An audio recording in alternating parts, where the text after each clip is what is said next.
Learn classes. आज हम पढ़ने वाले हैं एक नया टॉपिक जिसका नाम है थ्रस्ट एंड प्रेशर। ओके, इससे इस चैप्टर से रिलेटेड यदि आपने प्रीवियस वीडियोस ना देखी हो तो उनको आप जरूर देखें, क्योंकि सारे वीडियोस जो है वो एक दूसरे से कनेक्टेड हैं और कोई भी वीडियो यदि आपका लिंक होता है तो आपको चैप्टर को आगे समझने में प्रॉब्लम होगी, तो इसलिए आप वो वीडियोस जरूर देखें। तो सबसे पहले हम देखते हैं थ्रस्ट क्या होता है।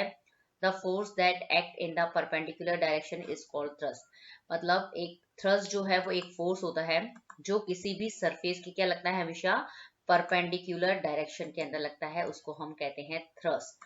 ओके, तो जैसे आप यहाँ पे ये देखेंगे कि ये एक सरफेस है। ओके, ये वाली जो है ना, ये जो आपको दिख रही है ये सरफेस है। ओके, यदि कोई फोर्स आप क्या करते हैं, अगर इस डायरेक्शन में अप्लाई करते हैं 90 डिग्री वाली पोजीशन के अंदर, यदि कोई फोर्स आप इसके ऊपर अप्लाई करते हैं तो वो फोर्स जो होता है उसको हम कहते हैं थ्रस्ट। ओके, हमेशा 90 डिग्री के एंगल पे यदि आप कोई फोर्स लगा रहे हैं तो उस फोर्स को आप क्या कहेंगे, थ्रस्ट कहेंगे। क्लियर?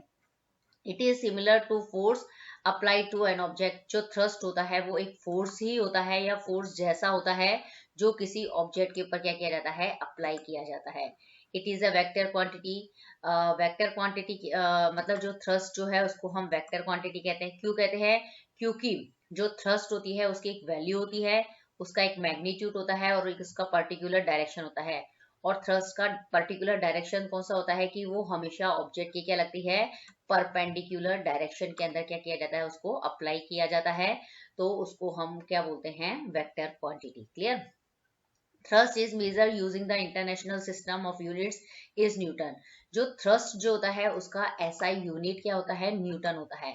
तो मतलब आप यहाँ पे देखेंगे कि फोर्स जो होता है, थ्रस्ट को हम क्या कह रहे हैं, फोर्स बोल रहे हैं, और जो फोर्स होता है उसका यूनिट भी क्या होता है, न्यूटन होता है। और थ्रस्ट क्या है, एक फोर्स है, तो इसीलिए थ्रस्ट का यूनिट भी क्या होता है, न्यूटन होता है। और न्यूटन का जो हम सिंबल जो होता है, या न्यूटन को हम किससे रिप्रेजेंट करते हैं, कैपिटल एन से रिप्रेजेंट करते हैं। क्लियर? अब आप यहाँ पे एक पिक्चर्स पे देखेंगे कि यहाँ पे थ्रस्ट का डेफिनेशंस दिखाया गया है और आपको ये समझाया गया है कि फोर्स जो होता है वो कैसे परपेंडिकुलर डायरेक्शन के अंदर अगर अप्लाई किया जाए तो उसको आप थ्रस्ट कहेंगे। तो यहाँ पे ये बताया गया है कि the force applied on a surface in a direction perpendicular to the surface.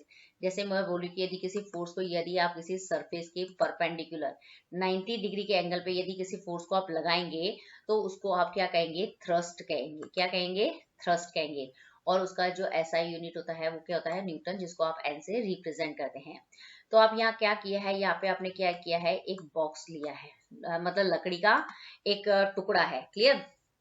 उसको आपको क्या करना है, उसके ऊपर नेल को उसके अंदर क्या करना है, डालना है। ठीक है, अंदर घुसाना है। ओके, तो आप क्या कर रहे हैं, उस नेल के मतलब उस नेल के ऊपर इस तरह का फोर्स लगा रहे हैं कि जो बॉक्स है लकड़ी का, जो मतलब जो है, और जो नेल के बीच में जो एंगल बन रहा है वो कितने डिग्री का बन रहा है, 90 डिग्री के एंगल से आप क्या लगा रहे हैं, उस नेल के ऊपर फोर्स लगा रहे हैं। तो ये जो फोर्स होगा उसको आप क्या कहेंगे, थ्रस्ट कहेंगे। मतलब इसके अंदर क्या होगा कि 90 डिग्री का एंगल जो है, अगर फोर्स और सरफेस के बीच में बन रहा है तो उस कंडीशन में फोर्स को आप क्या कह देंगे, थ्रस्ट कह देंगे। क्लियर? तो आपने यहाँ से इस पिक्चर से भी समझ लिया कि कैसे 90 डिग्री किसी दो ऑब्जेक्ट के बीच में किस ऐसा फोर्स जिसके बीच में अगर आप 90 डिग्री का एंगल बनाते हैं, से फोर्स लगाते हैं, तो उसको आप क्या कहते हैं, थ्रस्ट कहते हैं। क्लियर?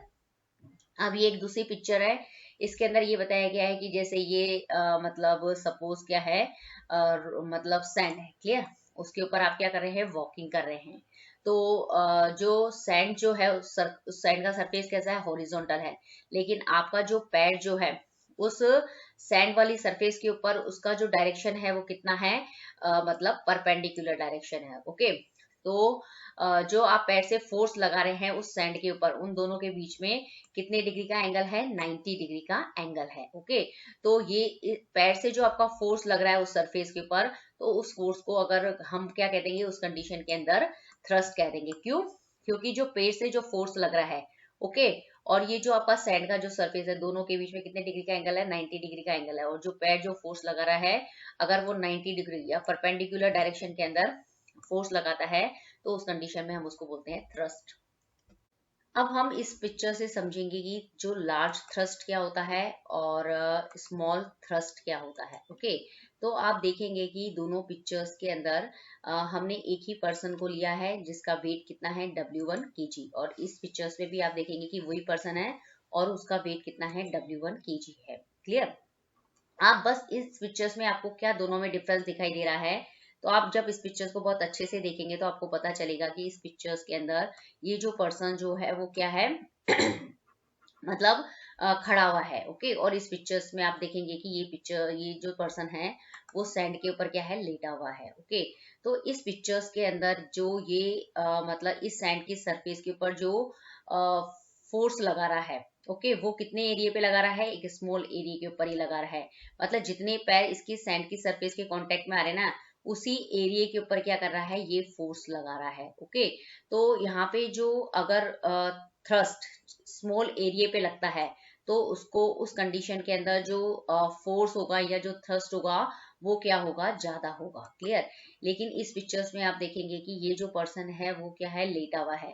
तो इसने क्या है, काफी एरिया यहाँ से लेके यहाँ तक का जो एरिया है वो क्या किया है, कवर किया है। ओके, तो इस कंडीशन के अंदर क्या होगा कि ये जो पूरा का पूरा जो पर्सन है वो सैंड की सरफेस के ऊपर यहाँ से लेके यहाँ तक क्या कर रहा है, उसके ऊपर फोर्स जो है या जो थ्रस्ट जो है वो अप्लाई कर रहा है। ओके, मतलब जो जिस सरफेस के ऊपर जो फोर्स लग रहा है वो सरफेस क्या है, ज्यादा है।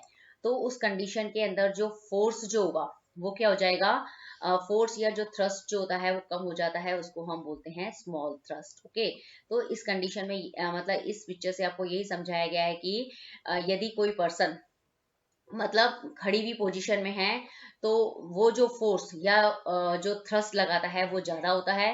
लेकिन यदि यही वही पर्सन यदि मतलब लेटी हुई कंडीशन में है तो वो क्या करेगा, मतलब किसी भी सरफेस के ऊपर क्या लगाएगा, कम फोर्स या कम थ्रस्ट लगाएगा, और उसको हम बोलेंगे स्मॉल थ्रस्ट। ओके, तो इस पिक्चर्स में आप थ्रस्ट जो होता है वो एक फोर्स होता है। यदि फोर्स ज्यादा होगा तो उसको हम लार्ज फोर्स थ्रस्ट बोलते हैं। यदि फोर्स किसी सरफेस पे कम लगता है तो उसको हम बोलते हैं स्मॉल थ्रस्ट। ओके, और थ्रस्ट क्या होता है, किसी भी दो सरफेस के बीच में कितना होता है, जब 90 डिग्री का एंगल बनता है, जब किसी फोर्स का किसी सरफेस के साथ में 90 डिग्री का एंगल बनता है तो उसको हम बोलते हैं थ्रस्ट। ओके, तो मुझे आपको लगता है कि थ्रस्ट का जो कंसेप्ट है आपको इस वीडियो से समझ में आ गया होगा।